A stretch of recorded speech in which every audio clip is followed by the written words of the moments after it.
we are having a lot of fun, and that's the key part. So then every day the story was around these two kid entrepreneurs going to Raviana Chocolates, and operational sales, other problems happening, and they hired me as a mentor, and every Thursday they would have conversations with me. So our everyday story was around what happened in the chocolate factory today. This story went viral within our own extended family.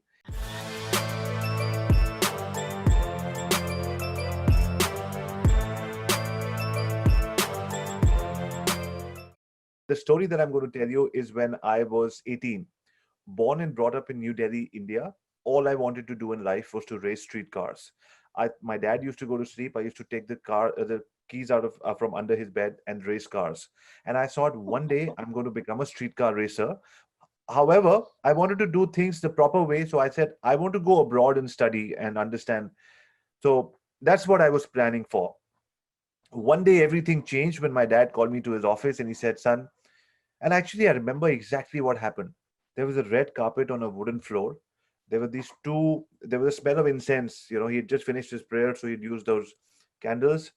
And there were these two landline phones, those phones which were stuck to the walls with those wires. They were off the hook. Now, my dad's phones were never off the hook. I knew there was a serious conversation coming. Why I remember all of this, and is because maybe I come from the generation where you don't look your dad back in the eye. You look everywhere, but you don't look at his face.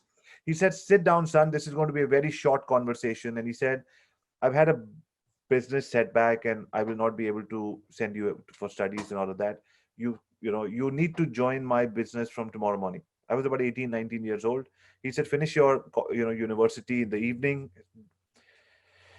Changed my entire life in one day.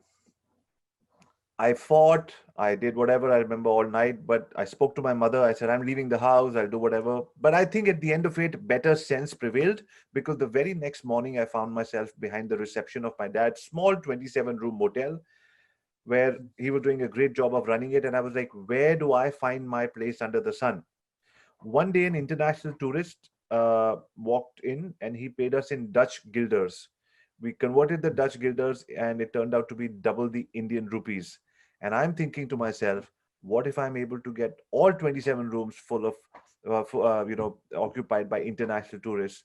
I double the revenue, double the family income, and I become a star in my dad's eyes. And then maybe he can allow me to do what I want to do. So now I finally had a mission in life.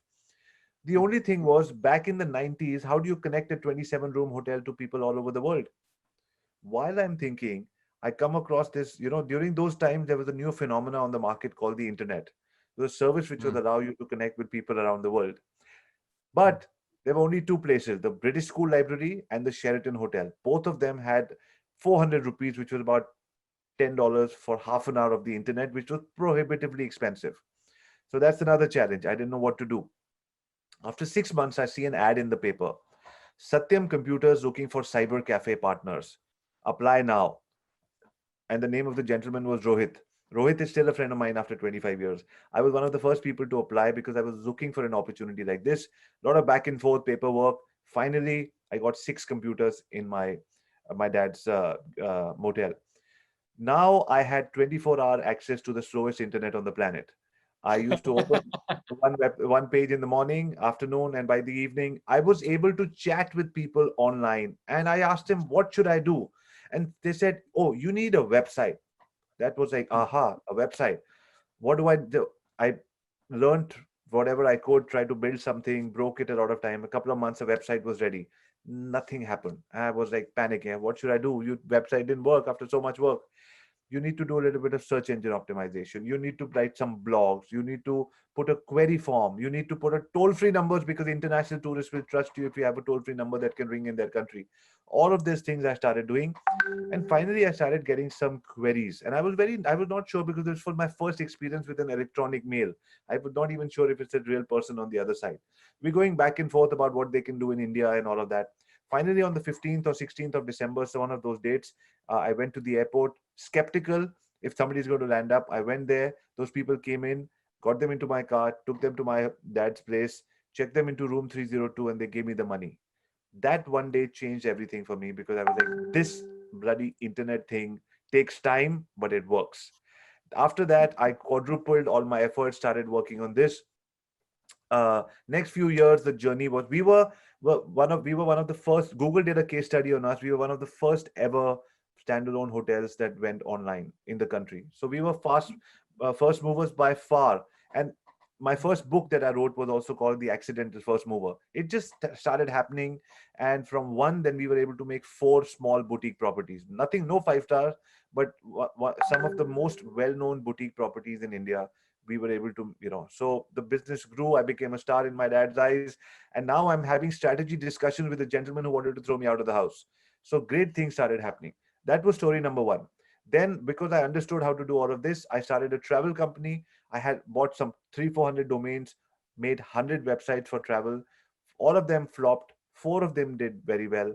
One day I got a call from the equivalent of Expedia in India. They said, "We love the traffic on your website. We'd love to do an affiliate model with you." I didn't want to sound like a fool on the phone and tell them I don't know what an affiliate meant. I said, "Can you email me? I'm slightly busy right now." So they emailed me saying, "We'll give you $10 for the conversion of every ticket." I still didn't understand how that's going to work. They asked me to put a code on the website. I put the code, and eventually we were booking 40 to 60 tickets a day, which was not a big number, but that meant I was making 1,000 to $2,000 every single day as a 25, 26-year-old. So that was my second success with the internet, and I started getting more confident. Till now, there were no companies in India. Then Google came, then Facebook came, then TripAdvisor came, and they heard about. They all had big customers, but they heard about this young boy who was working in his father's business, and so they invited me to travel around different parts of Asia and evangelize digital marketing, internet marketing. As you can see, I love speaking, so those stages came very naturally to me, and so I started becoming a bit of a brand. That's when people started coming to me and saying, "Avi, can you do this for us?" And after repeated requests, 2009, we started a digital marketing agency. I was riding so high on confidence. The only name I could give my company was the Internet Moguls.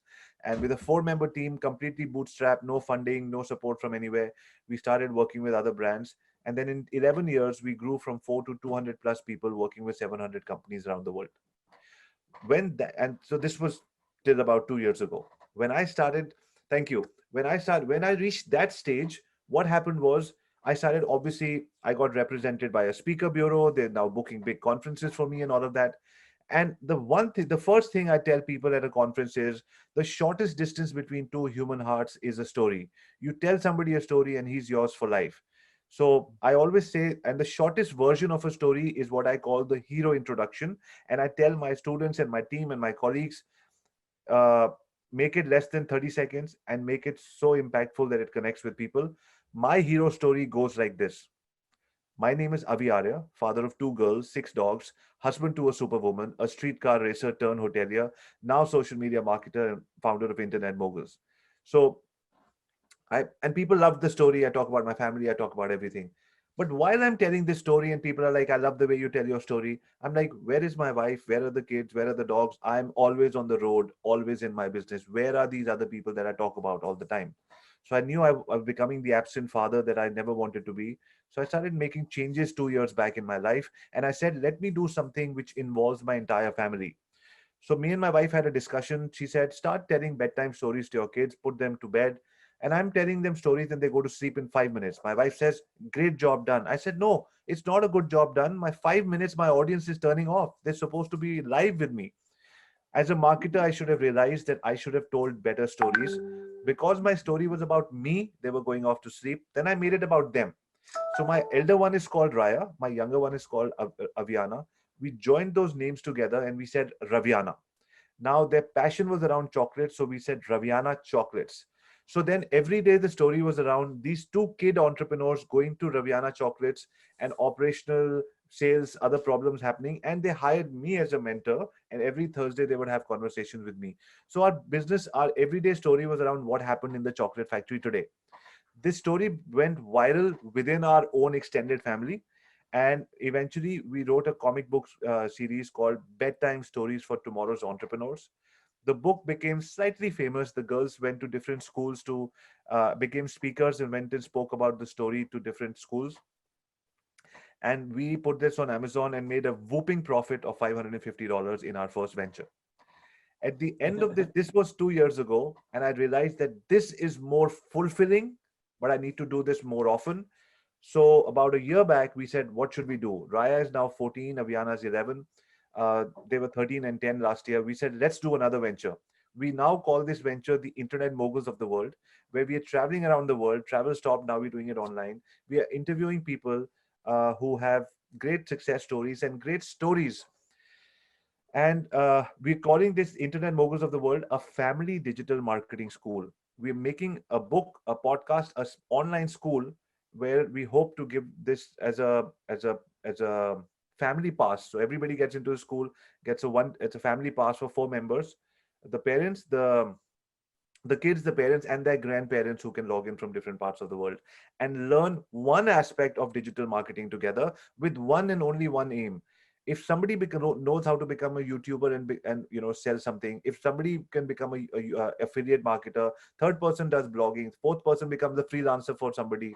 Everybody understands that through one aspect of digital marketing, they can work from anywhere on the planet, save 1 hour per family member traveling, back and forth, 2 hours a day, 4 hours, at least 10 hours a week, 40 hours a month, 400 hours a year. And in a lifetime of changing through digital marketing, if they can save 1 year of their life, which they normally spend in traffic, and invest them back into their spouse and their kids, then this mission would be worth everybody's time. So that's the mission that we're on. And thank you for your patience for listening to my story all the way from Stockholm and back to Vancouver now. Thank you for sharing. That's a great story, compelling mission and vision, and it seems as though you're making great progress on your road down to that final destination. We are having a lot of fun, and that's the key part. What everything else, and I told you all the good part, and you know better than anybody that there's lots of challenges behind any success. So we'll discuss that some other time. So thank you for allowing me to let the to sort of lay the context for it, because I do put it in the email, but having it face to face, although I take away from the interviewee's time, but thank you for allowing me to do that. Okay, now we'll get back to you. So thank you very much for taking the time out. How do I pronounce your full name? Just want to make sure I don't make a mistake. So you can say Oscar Hoglund. Try it. Okay. Oscar. Yeah. So Oscar, how did you tell us your story first? I told you my story. It's your turn now. Okay, so here's how I would tell my story. I have 3 children. They are 13, 12, and 9 now. And many years ago, I had a dream, and in my dream, I wasn't talking to my children. I was talking to my grandchildren. So I was very old, and I had very little hair, and I was very gray, and I was very wrinkly, but I was very happy. And I'm playing with my grandkids, and they look at me and they say, "Granddad, your generation, you basically invented the internet, right?" And there's a smile on my face similar to yours, Avi, and I chuckle and I go, "I normally don't think about it that way, but yes, you're probably right. So Granddad's generation invented the internet." And my grandkids go, "Granddad, that's amazing. That's not just your generation's biggest achievement, but it's your biggest contribution to all future generations, because we're all about the internet. Everything starts with the internet. How does that make you feel?" And we smile, and I say, I think I'm proud. I'm a little bit surprised, but more than anything, it makes me feel excited. And we're playing around, and we're having a good time. And then suddenly one of my grandkids goes quiet, and she looks at me and she goes, "But Granddad, remind us again, how did you contribute to your generation's biggest collective achievement? What was your role in that?" And I go quiet for a while. And then a smile pops up on my face, and I lean in and I look at her and I say, "You know what? Granddad helped soundtrack the internet. I played a small part in my generation's biggest achievement, but I brought feelings. I brought creativity to the entire world. I turned the internet into this beautifully sounding place together with exceptional people. In the process, I got to change the music industry. I got to put creativity front and center. I helped storytellers bring their stories to life, and I helped connect people around the world. It was an Wow. amazing journey. Now, let me tell you some stories from them. And that's where I would pause. And that's sort of, in a nutshell, what we're trying to do at Epidemic is we're trying to soundtrack the internet. We're trying to contribute to our generation's biggest collective achievement. In the process, we think we can put a huge dent on the universe. We think we can amplify the role of creators in general and music in particular. We think that people are very much connected and very much emotional beings. We think that adding music and solving for the music industry, which has been broken for quite some time, is a huge achievement. And we think that there are a couple of problems that need solving. And that's where we deploy all of our time, all of our love, all of our resources, trying to do just that. That's fantastic. I love that story. Did you tell your kids about the grandkids already? Yep, I've told my kids about the grandkids and they laugh because given their age, they think that's hilarious. And I laugh because I get all emotional, and it's fun all around. That is fantastic. That's a story. Shortest distance between two human hearts is a story. Thank you so much for sharing that with me. It's always going to remain with me because I went back with you to your dream state. So that was fantastic. So, but the internet allows you to do so much. Why? How did you stumble upon music and soundtracking the internet? So I think that the biggest things that happen in life tend to happen to some extent by coincidence. So many years ago, we're talking about 15, 20 years ago, I find myself in TV production, and I've left the finance world to work with something more fulfilling, and in particular to surround myself with people who inspire me, people who I'd look up to, and people who I felt that, well, if my life is anything like hers or his life in 10 years, 15 years from now, that would make me a very, very happy person. Right. And so I find myself in TV production, and we're working at a production company, and we're making TV shows that get sent around the world. And we team up with a couple of nowadays colleagues and co-founders, but back in the day, they were co-creators.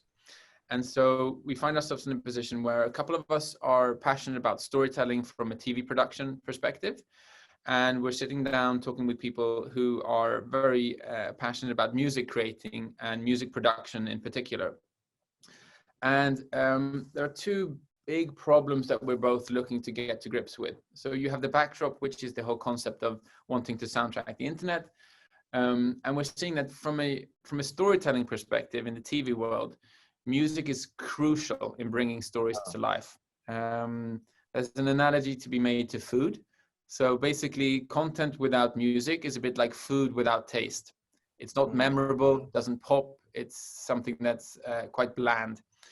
And that being the case, we find it really frustrating, however, that adding music to your video, to your story, was an incredibly difficult endeavor. It was complicated, it was expensive, there weren't that many tools or products, there was a limited amount of music that you could use, and you were terrified that you might get sued, that you might get copyright issues. It was basically fundamentally broken, and something that ought to be very, very, very enjoyable. It ought to be the pinnacle of the creative process, was something that you would dread. That was one problem that needed solving. So the problem sort of we articulated was, how can we turn soundtracking your content into a joy? How can we turn that into the most fun part of video creation or storytelling? And the other half was in relation to the music industry, because two of the co-founders were music producers. They had been themselves wildly successful in terms of producing music for the likes of Celine Dion and CeeLo Green and the TV show Glee and stuff like that. So there were hundreds of millions of albums, but the music industry was very binary in the sense that a few people made it big, but the vast majority couldn't make ends meet. There was no middle ground, and it was basically broken. And so music creators weren't being optimized around. It was more an industry which was optimized around middlemen. So there were publishers and record labels and managing organizations and performance rights organization and neighboring rights organization that made the music industry very, very complex. And we took a step back and we said, wouldn't it be amazing if we could play a small part and try and soundtrack the internet, and in the same process solve for two problems? How can we create a music industry where musicians are front and center? We optimize around music and talent as opposed to the middlemen, and we try and make sure that musicians get paid and played. Right. And the second challenge was, how can we create a world where storytellers love adding music to their stories, where adding music is the fun part, where you bring your content to life, where you add taste to your food? And is there a way of combining both of these so we get to soundtrack the internet together? And the answer was yes. And that's how we came up with Epidemic Sound. It was a very clear vision of two problems that needed solving, but we took a wildly different approach to how the rest of the world was addressing it. And it's made for some very good storytelling. At least I feel as though I have a lot of stories in my mind that I want to tell my grandkids in hopefully many, many decades from now. Lovely. That is fantastic. So that's how you stumbled. You didn't really stumble upon it. You actually went with a clear plan. This is what I want. Like, I stumbled upon the internet and I was like, oh, and now I know. Honestly, when I do Internet Moguls of the World, a family digital marketing school, I have a purpose, I have a dream. I know what I want to do. It's very intentional. Everything else that happened in the first 25 years of my life was by accident. So when this happened, you created this. What was next? You like get the best team together, get some funding together. How does an entrepreneur like you with a great idea, with a great background, get started next? So I would say that to your point, Avi, just sort of taking a few steps back, I think it's only in hindsight that you can connect the dots. Right. And just to be clear, Epidemic is the 7th company which I've been fortunate to co-found. The vast majority have been together with my co-founder, Zach, who is 16 years my senior and who I got to work with many, many years ago. We're still partners in crime and work together, and all of our endeavors tend to focus around storytelling because we're passionate about music, games, TV, content, vlogs, pods, anything that packs a punch and can tell a story. So that's something that excites us. But it's just important to highlight that it's not typically the case that your first endeavor is going to be the raging success that you hope and dream it will be.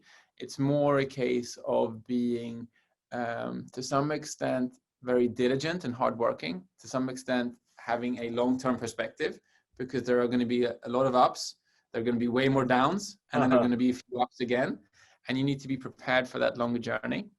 So connecting the dots, I can see that the companies that we built previously, they did well to reasonably well, but there were massive learnings involved with all of them. How you build team, how you build vision, how you think around minimal viable products, the importance of having an iterative approach, including your customers early on, not sitting by yourself and over optimizing, so that you get to the theoretically best product. You need to get a good enough product out there and then start collecting feedback and building off of that. So we started very much in our backyard, as in our home country, Sweden. Very small population, less than 10 million. We speak a weird language. We all sound like the Swedish chef from the Muppet Show. But we started soundtracking in our backyard. So that's where we earned our stripes. That's where we understood what kind of products people wanted, what kind of music, how you find talented artists and the music creators. We started getting more and more storytellers on board, fine-tuning on the business models, different legal aspects, the different wants and needs, the user flows, collecting feedback.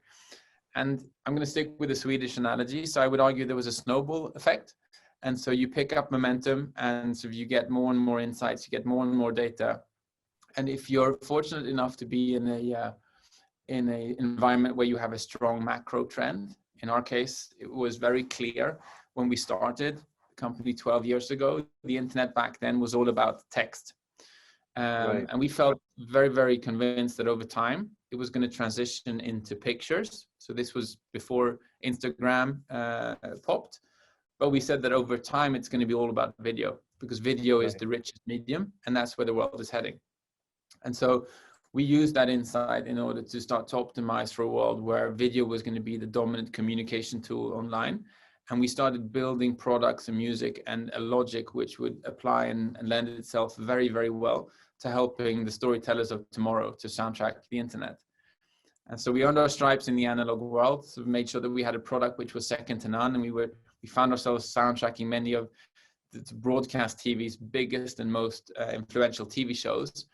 And then we hit an inflection point where we said, now let's invite all of the content creators across the entire world, across the internet, as you mentioned previously, to have the option to use our music to soundtrack their stories. So music that was previously only made accessible to the top tier creators of the biggest broadcasting entities, we now decided to unleash that potential across all online creators. So specifically the YouTube generation in the early days, but then as more and more platforms started to emerge, more TikTokers, the Facebookers, the Instagrammers, so the Rokus of the world, different channels and platforms, we started to add them as well.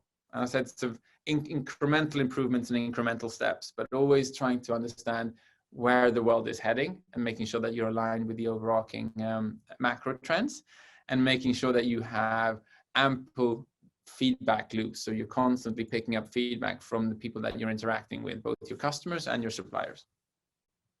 Wow, that's fantastic. So couple of key takeaways was, you're saying it's always hugely helps a new business when you are somewhere at least attempting to align with a micro trend. The micro trend, in this case, you were like, you knew it was coming. It may not be on the scenes, but you were already building to one day align. So if you're building now and the trend doesn't exist, but it's coming, that means you have to have a lot of faith, because when the world doesn't believe in you, you believe in yourself. You have to have the dollars to be able to invest now into what may emerge and align as a trend, and a lot of guts. Yeah, I think some, but also I think you need to have I think storytelling plays a huge part in it. I think you need to be able to paint a compelling picture of where the world is heading for many different stakeholders. You obviously need to influence and educate your current customers, your future customers, people who you want to employ, but also the wider landscape. I very much believe that when we made TV shows, a TV show always starts as an idea, a concept in somebody's head, and it's up to that person, him or her, to eloquently and emotionally express that story. So people get excited, they go onto the bandwagon, they start investing themselves and emotionally and eventually financially into an idea. And I think it's very similar when you build companies to sort of telling stories. You need to make sure that to your point, that there's a good hero opening, there's a cliffhanger, you get them in there, okay, then next, then what happened, then what happened. There needs to be a narrative around your company building, around your story. So I think that there's a lot of wisdom in telling stories and understanding the art of storytelling that can be applied to building companies and getting different stakeholders excited and getting the outcome that you want to see happening over time. That's fantastic. I love it when at your age and my age, I always say that we're just boys who've grown up. I still wanted to be a streetcar racer, so I still wear those kind of jackets. And I'm like, why? As we grow up, life gives us more opportunities, which have more responsibilities as well. But if we can still talk like boys, if we can still dream, if we can still storytell, and like you said, your storytelling can help you in your business. It allows you to still be connected to the child inside of you. So thank you for sharing that. Now let's get to Epidemic Sound. To all the creators who are listening right now, can you tell us how we can use it? What are the features? What are the, talk about your child to all of us. Talk about your fourth child to all of us. So I would encourage anyone listening to this to head over to epidemicsound.com for a number of different reasons. First one, just to get that out of the way, we have a free trial for everyone who's interested. So there's a 30-day, no strings attached. Sign up, test, use as much as you like, as little as you like. And then that content is free forever and ever and ever. So there is such a thing as a free lunch in our case. You can test it and try it. odds are that you're going to fall in love with it, just like millions of other content creators and millions of other storytellers. And there are a number of different reasons for it. First thing, I would argue that we've been fortunate enough to, over the course of a decade, work with some of the most talented music creators on the planet. So we've built this hugely inspiring catalog of music, which has one purpose. And the purpose is to help storytellers bring their stories to life. So ultimately, the role of music in storytelling is to amplify a feeling. If I have a picture of a junkyard or a field, sort of the feeling you get as an individual is completely contingent on what music you use. Is it scary music? Is it romantic? Is it sad? Is it hopeful? So music role is to very much amplify and to, in some cases, influence people's feelings. If you use famous music, you immediately lose that. Because I might play you a Britney Spears song, Avi, and you might hate that track because you had a terrible night in Brighton or in Vancouver, and I might love that track because I had an epic night at a concert with my wife. So if you use professional, if you use music which is sung by somebody that's sort of like really, really famous, you can't control the emotion that people are feeling. That's something that we early on understood, and so we tapped in. And so we now have a catalog that spans hundreds of different genres with thousands of different moods, hundreds of thousands of different sort of stems. So every single track is split into the individual instruments. So what we have is a line directly into people's emotions, and where content creators can pick whatever they want in terms of track genres, and they bring their stories to life. We have a legal fundament which is globally unique, as in we're the only music company where we have what we call restriction-free music. And so what that means is that you can use this music in your stories across all platforms.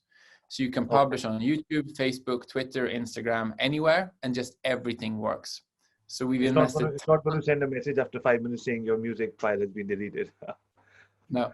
And so we've been in this business for well over a decade. We have millions and millions of customers. Our music gets played hundreds of billions of times a year, and we've never issued a copyright strike. Wow. So, because we are at heart, we are creators, and we are creator friendly. We're building a world where stories should flourish and really do well. And we believe that music should flow freely and fairly. And so that's the world we're optimizing for. So we help marry these sort of two different groups of creators, the storytellers and the music creators, because when they come together, magical things happen. That is fantastic. I love the way you answered that. So for all the new storytellers, people who are like, I want to start, because this is a family digital marketing school. A lot of kids, their parents and grandparents, everybody's like, oh, you know what? Like my daughter went to, we went to Disney. Oh, it seems like 5 years ago. January, we went to Disneyland. And she said, Daddy, you paid for the tickets. And like I said, both my girls are almost entrepreneurs. And so they're like, we want to pay you back. So I said, how do you pay back $500 per ticket? So she's like, oh, we're going to get a job here and there. I said, you're not going to be able to get $500. She said, what should we do? So we said, we looked at a few channels. We said, what we can do is, because my elder daughter spent her time researching the best Disney passes, 3-day pass, 4-day, whatever. So I said, other people have this problem as well. So she's now making she's got a YouTube channel. She wants to talk about how to find the best deals for Disneyland. And when they like it, they say, click on my link and buy from here. And so she gets an affiliate commission from Disney tickets and all of that. So she's learning that she can make some money if she does this regularly, finding a niche and then talking about travel, whatever. So like that, our aim at the Internet Moguls of the World is to have everybody say, hang on, most people make $2,000-3,000 a month and they're very happy with it. And if for that they have to travel, bus and all of that, I can learn something from this school and do it myself and spend that time with my family. So addressing that very audience who wants to do something right now, what would be your message to them? They're already creators. They pick up the sound from Epidemic. Give them a few ideas on how they can make their videos even more interesting. So I think there are a couple of things that come to mind. One of the first things, which is probably the most obvious one, is that they should obviously apply to our affiliate and our referral program. So we have one at scale, and we work with a huge amount of content creators from all around the world. We're constantly looking for new talent, new individuals, new audiences, new ways of conveying of how music can help bring stories to life in sort of more and more ways than we can think of. So that would be one obvious one, to sort of again, go to epidemicsound.com, and bottom down in the ledger so you can apply for our different programs. Second one, I think, is I would advise people to double down and really understand the audience that A, they're attracting, and B, that they are interested in attracting. And by that, I mean, I think you should have a clear picture of who you're trying to appeal to. There's this great expression, which is liked by everyone, but loved by no one. And you want to make sure that you're not aiming too widely, because then you become meh.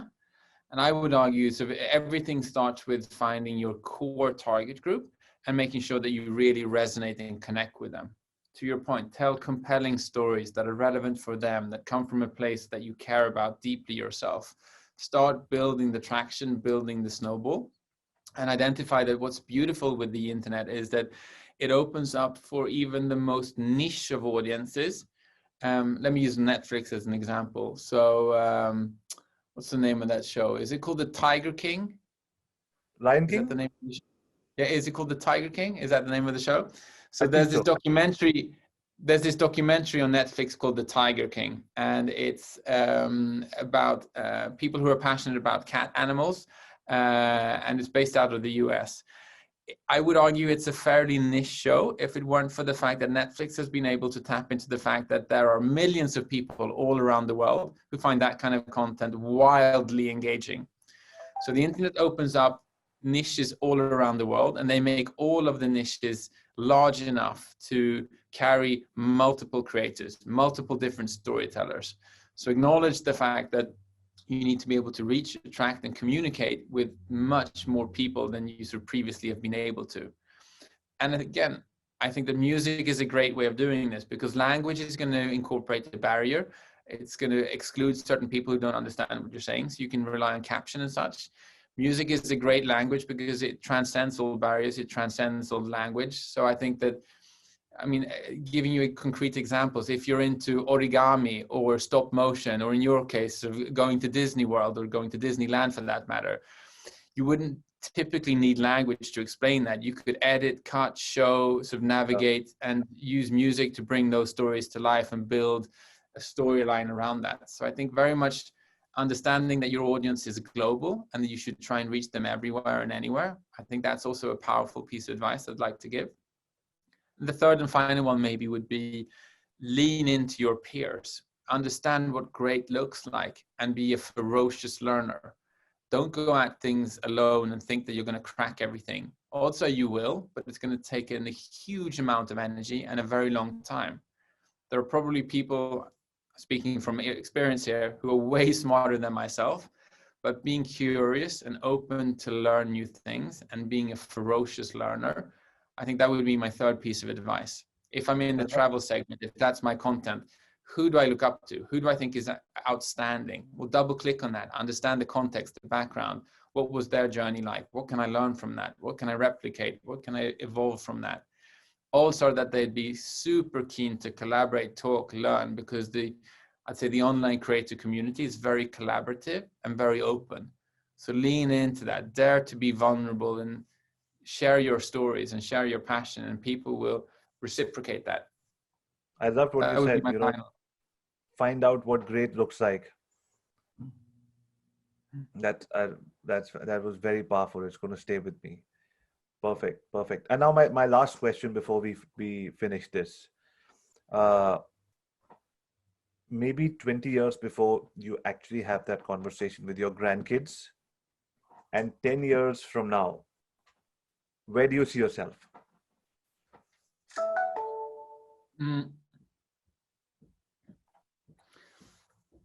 So there's this wonderful expression, which is, if you're ever the smartest person in the room, you're probably in the wrong room. Right. So 10 years from now, I'd love to see myself surrounded with super talented, very passionate people who I get to learn from every day. I'd love to see myself in a context where I'm playing a small, it maybe, at least for me, important part in defining something or building or helping helping to make the internet a more interesting and more beautiful place. Hopefully I've made it clear previously during the chat, sort of what it is that excites me, sort of how I think that we can play a role in that. But I'd like to very much see myself in that context. I have huge faith in humanity. Eventually, I think that Elon Musk and company will start to colonize other planets. For now, I'm very happy with soundtracking the world, but I can't wait until we update and we say that we're trying to soundtrack Mars. But maybe that's where we're at in 10 years from now. That's fantastic. So to have a bigger and bigger, but sorry, on this question, I have to ask you one more. For everybody watching, a lot of people around the world are pressured to think and act very big. If I don't have $1 billion company, then I've failed in life. What would be your message to people? If I have a small business that keeps me happy and I can maybe just write a blog a day and it serves my needs, now I'm impacting 5 people every day who are maybe reading my blog and getting the motivation or the solution they need. And I have enough to take care of myself. Am I allowed to do that? So my short answer is absolutely. I think that the definition of success is a very individual question. As far as my take, I define success as to what extent can I determine my own how do I translate this to English? To what extent do I control what my days look like? That's how I define success. So success for me is not a number per se. It's not wielding a certain amount of influence. It's having the opportunity to determine your own Monday, Tuesday, Wednesday, Thursday, Friday. It's the opportunity to sort of have that that level of freedom. That's, I would define freedom, degrees of freedom is how I determine success. And I think it's a very inclusive way of seeing it, because for some people, freedom might be lying in the sofa, watching Netflix, because they've created an environment so that's how they want to optimize their time. And for other people, sort of in my case, it would be, I get huge amounts of energy seeing that sort of I'd love to be in a situation a couple of decades from now where I get to talk to grandkids and say that I played a small part in our generation's biggest achievement. But it all ties back to the concept of freedom. If you can create a situation where you're free to follow your heart and your own desires, that's success to me. Then if that's $1 billion company or not, I would argue is totally irrelevant. I love that. I love that. And if you don't mind, I'd like to courier a few copies of the books that my daughters and I wrote for your grandkids. You can save them and give Yes, them to please. them. I would love that, Avi. That would be fantastic. Excellent. Oscar, this was a huge learning for me. You know, the girls were here, they were here for the first 15 minutes, they had to rush for school. They go to watch the entire interview. They edit and transcribe all of this to go into the book. So like I said, we're 3 equal partners. We put in equal work. Sometimes they do the interviews. Most of the times we do the interviews together. But then, like, if I'm here for the interview, they're going to transcribe it, send it to the editor and all of that. So they have to put in the work if they're the co-founders, and vice versa. So from my daughters and I, like I said, it took me 44 years to understand what is it that I want to do, which even if it doesn't work out, I'm still going to be happy doing. And so this is this building this online school for families.